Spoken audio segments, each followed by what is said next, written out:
ini kami akan mempresentasikan tentang jihad radikalisme, radikalisme dan Islam moderat. Maka kuliah Bidang Agama Islam Universitas Penanggu Bapak Muhammad Rizal Ramadan SPDI MPD. Kelompok kami beranggotakan saya Berdian Hussein Ramadhani, saya Animas Rinda Kemindo, saya Arudin dari nomor absen 10, saya Dimana Fadila absen 23, dan saya Yalino Atala absen 24. Untuk selanjutnya saya serahkan pada materi. Baiklah, di sini saya akan jelaskan tentang definisi dan ragam jihad.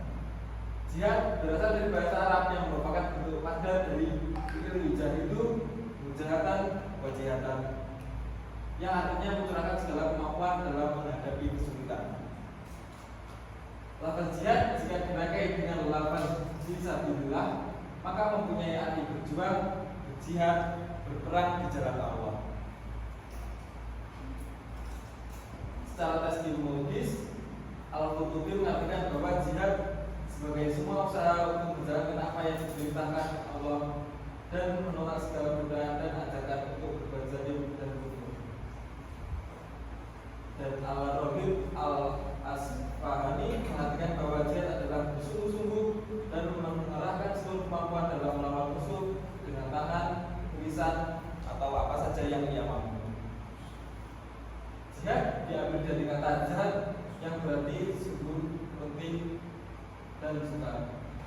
Lalu, apa makna jihad yang sebenarnya? Dari Abu Hurairah radhiyallahu anhu bahwa Rasulullah SAW bersabda, "Haddatsana Ismailu, haddatsani Maliku, an Abi Zinadi, an Al-Raji, an Abi Hurairah, anna Rasulullah sallallahu alaihi wasallam qala, takaffalallahu liman jahada fi sabilihi la yukhriju illal jihadu fi sabilihi wa tasdiqu kalimatihi bi ayyudkhilahu jannata aw yarji'ahu ila maskanihi alladhi kharaja minhu ma'amana lamin ajrin aw ghanimah.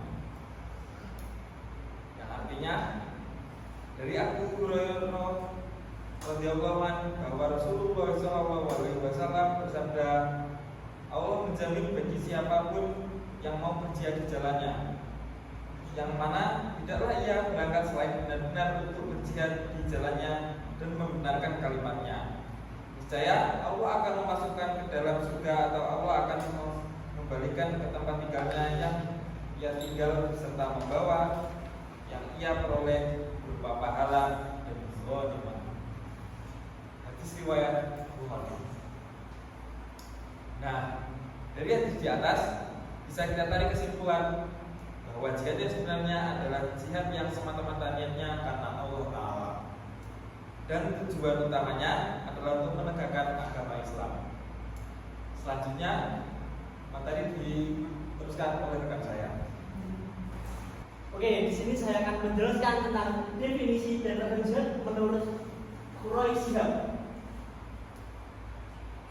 Menurut Quraish Shihab menyimpulkan bahwa jihad beraneka ragam. Jihad berupa pemberantasan pembunuhan, kemiskinan, dan penyakit. Mustafa Al-Farabi menjelaskan dua bentuk manifestasi dalam jihad harta. Yang pertama, menginfakkan harta sebagai bantuan pertolongan atau yang disebut solidaritas. Kita sebagai umat muslim sudah seharusnya menjadi seorang yang solidaritas. Antar umat beragama kita harus saling merangkul satu sama lain. Dan yang kedua adalah kesediaan melepaskan sifat kikir dan bakhil dengan cara meninggalkan harta kekayaan pada waktu hijrah. Ini adalah kebalikan dari sifat yang pertama, yaitu adalah kita melepaskan sifat kikir dan bakhil dengan cara meninggalkan harta kekayaan waktu kita hijrah. Jadi kita sebagai manusia sudah seharusnya meninggalkan sifat-sifat yang tidak baik tersebut. Next. Nah, di sini ada 3 perkara jihad. Yang pertama ada jihad melawan musuh yang tampak. Apa sih itu? Jihad melawan musuh yang tampak adalah contohnya pada zaman Rasulullah SAW, beliau berperang melawan Quraisy. Beliau berjuang di jalan Allah, di jalan kebenaran. Beliau membela agama dengan sepenuh hati untuk mencapai kemenangan dan untuk mencapai suatu kebaikan bagi umat Islam. Yang kedua adalah jihad melawan setan. Jihad melawan setan sendiri adalah kita sebagai manusia sudah seharusnya kita bisa menahan diri dari godaan setan dengan berbagai cara. Yang pertama bisa dengan cara sholat atau dengan cara berpuasa dan lain sebagainya. Yang ketiga adalah jihad melawan hawa nafsu diri sendiri. Jadi kita sebagai manusia kan mempunyai hawa nafsu. Jadi kita harus bisa mengontrol hawa nafsu kita sendiri. Hawa nafsu itu berupa banyak, bisa hawa nafsu ke arah kejahatan ataupun hal lain-lainnya. Kita sudah seharusnya menahan dengan cara berpuasa ataupun dengan cara yang lain. Oke, selanjutnya akan dijelaskan oleh rekan saya. Oke, di sini saya akan menjelaskan tentang radikalisme. Di era globalisasi saat ini muncul ideologi pemikiran radikalisme menjadi salah satu ancaman yang banyak dihadapi oleh negara-negara. Kalian tahu gak sih apa itu pengertian dari radikalisme? Berikut pemaparannya. Berasal dari kata radix yang artinya bertindak radikal, melakukan sesuatu secara sadar sampai ke akar-akarnya. Radikalisme merupakan pahamisme, cara berpikir, dan bertindak seorang atau sekelompok orang yang menginginkan perubahan sosial, politis, ekonomi, keagamaan, dan seterusnya. Dengan berbagai cara yang ekstrim, berlebih, dan bahkan menggunakan kekerasan. Menurut Turmudi, paham radikal sebenarnya tidak menjadi masalah selama ia hanya dalam bentuk pikiran dalam diri seseorang. Tetapi saat radikalisme berpindah ke arah perlakuan atau tindakan, maka ia akan menimbulkan masalah. Biasanya, radikalisme gerakan atau tindakan demikian menolak semua yang ada dan mengusung gagasan yang baru belum tentu ada benarnya. Cara-cara yang ditempuh untuk mewujudkan cita-cita radikalisme biasanya dilakukan dengan pemaksaan dan bahkan kekerasan. Bahkan Islam melarang sikap ini dalam beberapa ayat Al-Quran, di antaranya firman Allah pada surat An-Nisa ayat 171. Ya ahlal kitabi la tafrahu fi dinikum, yang artinya, wahai ahli kitab, janganlah kalian bertindak melewati batas dalam agama kalian. Selanjutnya akan dijelaskan dengan rekan saya. Selanjutnya saya akan menjelaskan tentang radikalisme di perguruan tinggi. Solusi yang bisa memberantas radikalisme di kampus, deradikalisasi adalah suatu program penanggulangan aksi-aksi kekerasan, teror, dan radikalisme. Deradikalisasi dilakukan dengan cara berikut: melakukan review kurikulum di berbagai jenjang pendidikan untuk mengembangkan sikap, pengetahuan, dan tindakan. Yang kedua, melakukan seleksi tenaga pendidik dengan memastikan kesamaan pemahaman keagamaan. Yang ketiga, mengandalkan diskusi-diskusi publik terkait fundamentalisme, radikalisme, dan multikulturalisme. Yang keempat, bekerja sama dengan ormas-ormas keagamaan yang memiliki pandangan Islam moderat.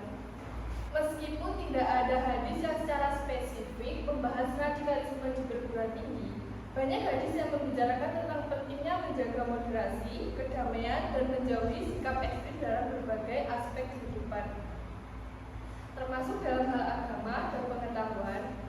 Hadis-hadis ini relevan untuk mencegah radikalisme yang mungkin berkembang di kalangan mahasiswa atau akademisi. Hadis tentang pentingnya menuntut ilmu dengan niat yang benar.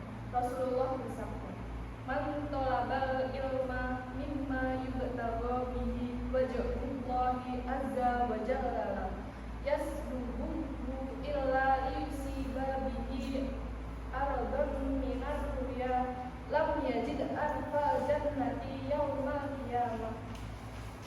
Yang artinya, barang siapa menuntut ilmu yang seharusnya ditujukan untuk mencari wajah Allah, namun dia melakukannya demi mendapatkan bagian dari dunia, maka dia tidak akan mencium wangi surga pada hari kiamat. Hadis riwayat Abu Dawud dan Ibnu Majah.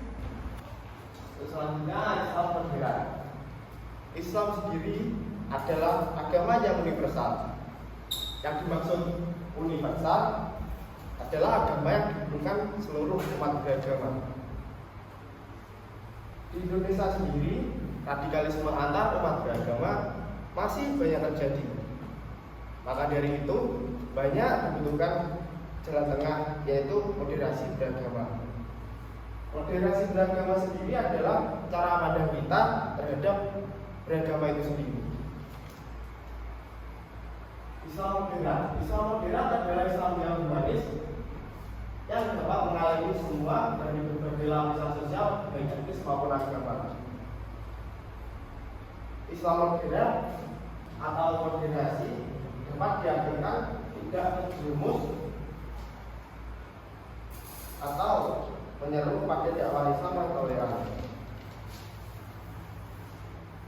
Sebagaimana firman Allah dalam surat As-Sabah ayat 28 yang berbunyi, "Wa ma arsalnaka kafatan linnasi basiran walakinna aktsaran nasi la ya'lamun." Tidaklah kami mengutus engkau Nabi Muhammad kecuali pada seluruh manusia sebagai pembawa berita gambar dan memberi peringatan, akan tetapi kebanyakan manusia tidak mengetahuinya. Pada ayat tersebut Allah menegaskan sifat fleksibilitas Islam yang selalu menerima ajaran-ajaran Islam. Di Indonesia sendiri, moderasi Islam pertama kali dibawa oleh Wali Songo. Wali Songo pada zaman tersebut memasukkan Islam kepada masyarakat Indonesia yang dominan beragama Hindu. Mereka melakukan dengan berbagai cara, yaitu dengan cara moderasi. Dengan Wali Songo memasukkan budaya Islam dengan cara moderasi. Moderasi Wali Songo melalui kebiasaan masyarakat agama Hindu, contohnya seperti membakar dupa, terus kesenian Jawa dan lain-lain. Nah, membakar dupa itu sendiri, kalau moderasinya sih di Islam sebagai bukur atau wangi-wangian. Jadi kesimpulan pada materi kali ini adalah jihad dalam Islam dipahami sebagai upaya berjuang di jalan Allah yang meliputi aspek spiritual, moral, dan sosial. Namun radikalisme umat beragama muncul dari interpretasi ekstrim ajaran agama, seringkali disebabkan ketidakpuasan sosial, politik, dan ekonomi, serta menganggap kekerasan sebagai solusi. Di sisi lain, Islam moderat menekankan toleransi, dialog, dan pemahaman inklusif, berusaha mengharmoniskan ajaran agama dengan nilai-nilai kemanusiaan dan pluralisme. Oleh karena itu, penting untuk mempromosikan pemahaman yang benar tentang jihad, mendekonstruksi narasi radikal, dan mendukung pendekatan moderat serta mengedepankan dialog antar agama dan pendidikan untuk menciptakan masyarakat yang damai dan toleran. Jihad dalam Islam adalah perjuangan di jalan Allah, sedangkan radikalisme muncul dari interpretasi ekstrim ajaran agama. Islam moderat menekankan moderasi dan dialog, penting untuk memahami jihad secara benar dan mendukung pendekatan moderat untuk menciptakan masyarakat yang damai. Sekian, terima kasih.